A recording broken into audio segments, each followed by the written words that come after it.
देखिए, Congress working committee ने एक रेजोल्यूशन पास करके ये बात बहुत ही साफगोई के साथ कही कि पहलगांव में जो आतंकी हमला हुआ ये एक बहुत ही बुजदिली और कायराना हमला था।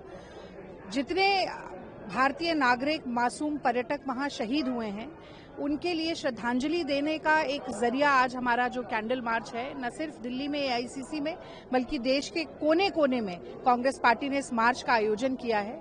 और इसी के साथ साथ बहुत गर्व होता है मुझे ये बात कहते हुए कि राहुल गांधी जी आज स्वयं जम्मू कश्मीर जाकर जो घायल लोग हैं, जो मृतक लोग हैं, उनके परिवारजनों से मिले, सांत्वना दी, उनके आंसू पोंछे और इस बात का विश्वास दिलाया कि आतंकवाद के खिलाफ और उन सभी परिवारों को जिन्होंने अपना कोई खोया है और दुख दर्द और पीड़ा में है, कदम से कदम और कंधे से कंधा मिलाकर राहुल गांधी और कांग्रेस पार्टी खड़ी रहेगी। जहां तक सरकार का सवाल है, हमने बार बार ये बात कही कि आतंकवाद के खिलाफ सरकार जो भी पुख्ता कदम उठाएगी हम उसके साथ होंगे।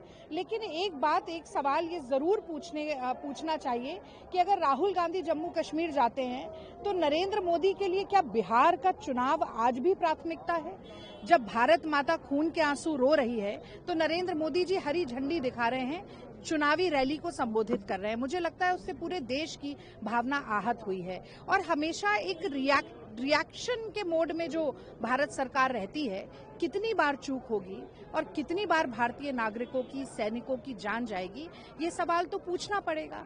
आईएसआई को रेड कारपेट वेलकम देने से लेकर आरडीएक्स कहां से आया, ये सवाल, और आज भी ये चूक क्यों हुई, किसकी जिम्मेदारी है? अगर सरकार मान रही है, किरण रिजिजू जी ने ये स्टेटमेंट दिया था, तो ये जिम्मेदारी लेकर कोई भी इस्तीफा अभी तक क्यों नहीं दिया गया है?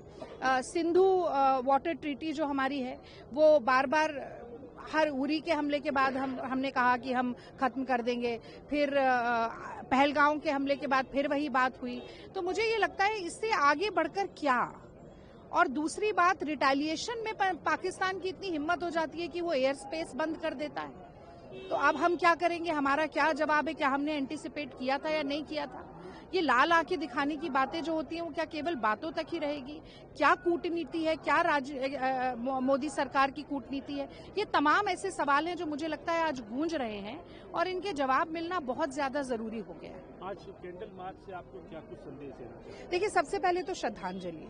मुझे लगता है कि एक बहुत ही निम्न स्तरीय राजनीति पूरे देश में इस प्रकरण के बाद जो हो रही है उसके खिलाफ भी कहीं ना कहीं ये शांति मार्च निकालना बहुत जरूरी है। हमने देखा कि बहुत सारे हमारे कश्मीरी भाई बहनों पर हमला हो रहा है देश भर में, तो ये कहना कि हम सब भारत माँ के सपूत हैं और ऐसे समय में हमें एकजुट होकर, एक साथ होकर खड़े होना है, उस संदेश को हम इस कैंडल मार्च के जरिए देना चाह रहे हैं। और तीसरी सबसे महत्वपूर्ण बात, अगर पाकिस्तान की ये साजिश है कि भारत में अंदर घुसकर जम्मू कश्मीर में धर्म पूछकर लोगों को मारा जाए, तो क्या हम उस साजिश को खत्म करने की बात करेंगे या हम उस साजिश को और बढ़ाएंगे? ये एक बड़ा सवाल है जो भाजपा को जवाब देना पड़ेगा। आपने देखा होगा कि छत्तीसगढ़ भाजपा के हैंडल से किस तरह का ट्वीट हुआ।